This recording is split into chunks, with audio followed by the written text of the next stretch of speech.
রাত ১২টার সময় কে যেন এসে দরজা ধাক্কা দিল। গুম গুম চোখে চোখে দরজা খুলে দেখি কেউ নাই। এদিক ওদিক দেখলাম, কাউকে পেলাম না। আজব তো, এমন ফাজলামি করে কেউ।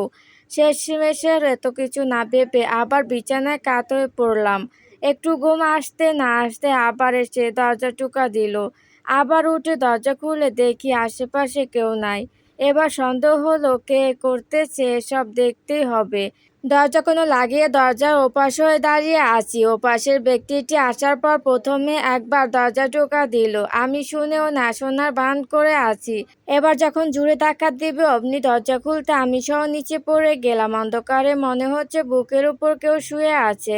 আকার আকৃতি অনুভব করে বুঝলাম ওটা মেয়ে। আর চুপ থাকতে না পেরে এবার আমি বলে উঠলাম, আমি এত রাতে এমন মজা করার কোনো মানে হয়? কে আপনি? তিতলি, তোর জম। আমি, তিতলি, তুমি এত রাতে এখানে কি করছো? তিতলি, এটা আমার বাড়ি, যেখানে ইচ্ছে সেখানে যাব, তোর কি? আমি, তা তো যেতেই পারো, তাই বলে আরেকজনের ঘুম নষ্ট করবে? তিতলি, আমার যদি ইচ্ছে হয় ওটাও করব। আমি, এখন যেখানে শুয়ে আছো ওটাও তোমার জায়গা নাকি? তিতলি, না, তবে রেজিস্ট্রি করে নিব। আমি, উঠো, আমি কিছু বিক্রি করব না, তুমি যাও। তিতলি, আমার পছন্দ হলে জোর করে নিয়ে নিব। কাউকে বলতে হবে নাকি? আমি, আচ্ছা ওঠো, কেউ দেখলে কেলেঙ্কারি হয়ে যাবে পরে। মেয়েটা আমাকে উঠতে দিচ্ছিল না, শক্ত করে জড়িয়ে ধরে শুয়ে আছে। মনে হয় যেন প্রেমিক প্রেমিকা। তিতলি, হলে হোক, আমার কি? আমি, তোমার কি মানে? তোমার বাবা মায়ের সম্মানহানি হবে, সেটা কি বুঝতেছো না? তিতলি, আরো চুপ করো, অন্ধকারে কেউ আসবে না। আমি, তোমার ইচ্ছে তুমি থাকো, আমাকে ছাড়ো। এত ওজন নিতে পারছি না, দম বন্ধ হয়ে আসছে। তিতলি, কি কুত্তা তুই, আমার এই সামান্য ওজনটুকু নিতে পারছিস না? আমি তো আজ সারা রাত এভাবেই থাকবো। আমি, পাগলামি করছো কেন? উঠো বলছি। তিতলি, না, আরেকটু থাকে। আমি, উঠবা না? তিতলি, না, ও আমাকে শক্ত করে ধরে আছে। আমি হাতটা কোনো রকম ছাড়িয়ে পেছনে ওকে জড়িয়ে ধরতে লাফিয়ে উঠলো।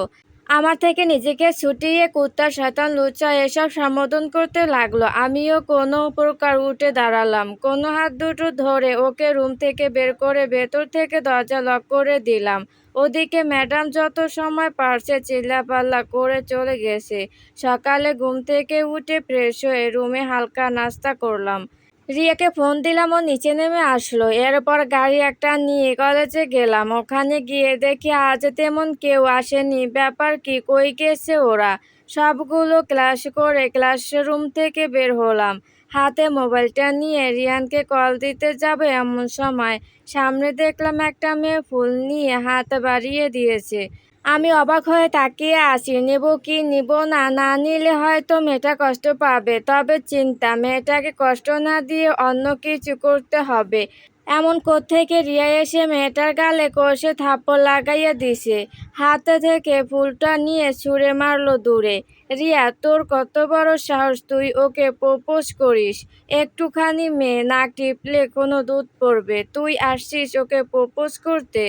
আমি, আরে রিয়া চুপ কর তো, মেয়েটাকে এভাবে না বললেও পারতি। রিয়া, কুত্তা তোর অনেক দরদ হচ্ছে না? ওর হাত চলে বেশি, ওটা আপনাদের আগেও বলছি। আমি, আমাকে মেরে কি হবে? আমি কি করছি? মায়া, শোন, আমার নাম মায়া। তুই আমাকে মেরে ঠিক করে শুনি, তোকে আমি পরে দেখে নিব। আমি, মায়া, ও হয়ে আমি আপনার কাছে ক্ষমা চাইছি, ও অনেক বড় ভুল করেছে, সরি। মায়া, আর শোনো, কথাটা বলতে চাইছি সুন্দর করে, কিন্তু তোমার ওই বান্ধবী বলতে দেয় আমি তোমাকে ভালোবাসি, এটাই বলতে আসছিলাম। আমি, আমি, আমাকে আর কিছু বলতে না দিয়ে মেয়েটা দ্রুত পায়ে ওখান থেকে চলে গেল। রিয়া, আহারে কি দরদ হচ্ছে না মেয়েটার উপর। আমি, তুই এমন মেয়েটাকে শুধু শুধু মারলি? রিয়া, কি আমি ওকে শুধু শুধু মারছি? দাঁড়া কুত্তা, তোকে আমি আজ মেরে তক্তা বানাবো। শক্তপোক্ত হয়ে আমার গায়ে হাত তুলবে এমন সময় ওর হাত ধরে ফেললাম। আমি, তোর সব সময় আমার সাথে ধস্তাধস্তি, এসব কি হ্যাঁ? পিচ্ছি নাকি তুই? রিয়া, আমার যা ইচ্ছে করব, তাতে তোর কি? আমি দেখছি তোকে বিয়ে দিতে হবে, আন্টিকে গিয়ে আজই বলবো। রিয়া, আমি বিয়ে করব না। আমি, তাহলে সারা জীবন চিরকুমারই থাকবি নাকি? রিয়া, আর তোকে ও চিরকুমার বানিয়ে রাখবো। আমি, না, আমার এত শখ নাই, আমি বিয়ে করব। এক হালি বাচ্চা পয়দা করব, বউয়ের লগে ইয়ে করব, অনেক স্বপ্ন। রিয়া, ইয়ে মানে কি কুত্তা? ও আমার কথা শুনে হাসতেছে।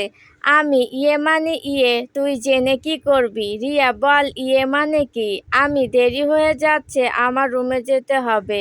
রিয়া, আমিও যাব। আমি, চল তাহলে। আমি পেছন থেকে সামনে ঘুরতে রিয়া একটা ছেলের সাথে ধাক্কা খেয়ে নিচে পড়ে গেল। সাথে সাথে, রিয়া, এই চোখে দেখোস না? চোখ কপালে নিয়ে হাঁটছো নাকি? ছেলে, আপনি ধাক্কা দিচ্ছেন আমারে? দোষ দেখ, ওনার মতো মেয়েকেও নাকি আমার ধাক্কা দিব? হা হা হা। রিয়াকে নিয়ে মজা করতে আমি চুপ থাকতে পারলাম না। আমি, ভাই, আপনারা ধাক্কা না দিলে, ও জুনিয়র যেহেতু সিনিয়রের কাছে মাপ চাওয়া যায়, এখন ভালো ছেলের মতো মাপ চাও সবাই। ছেলে, কে জুনিয়র কে সিনিয়র এত দেখার সময় নাই আমাদের, তারা আছে, যাচ্ছি আমরা। আর আমাদের রুচি এতটাও খারাপ হয়নি আপনাকে ধাক্কা দিব। রিয়াকে উদ্দেশ্য করে ছেলেটার মুখে এটা শোনা মাত্র গিয়ে ওর কলার ধরলাম। আমি, কি বললি তুই? আরেকবার বল। ছেলে, বললে কি করবি তুই? এই, ও মনে হয় আমাকে চিনে না। আমি, তুই আমাকে চিনিস? তুই কার ছেলে, কার ভাই, কি করিস আমার জানা দরকার নাই। ওকে সরি বল। ছেলে, বলবো না, কি করবি? আমি, কুত্তার বাচ্চা, সরি বল। লাথি মেরে হাঁটু গেড়ে বসালাম। রিয়া, ছেড়ে দে, আয়ান ওকে। বাড়ি যাব, চল। ছেলে, ওই তোরা দেখছিস কি? ওর ছেলে পেলে যা ছিল সবাই আমাকে ধরে ফেললো। ছেলেটা নিচে থেকে উঠে, নীরব, শোন, আমার নাম নীরব। আর আমার ভাই জানিস এই কে? না থাক, তোর মতো এত ছোট লোক ভাইয়ের নাম শুনলে পেন্ট ভিজিয়ে ফেলবি। এই, ছেড়ে ওরে, চল। ভাইয়ে বলছে কলেজে কোনো রকম ঝগড়া না করতে। উম্মা বেবি, তোমারে আমার পছন্দ হয়েছে। শেষের কথাটা রিয়াকে বলে চলে গেল। ওরে এসব কথা শুনে আমার শরীর রাগে থরথর করে কাঁপছে। কিছু একটা করতে হবে, রাগ কন্ট্রোল করতে না পেরে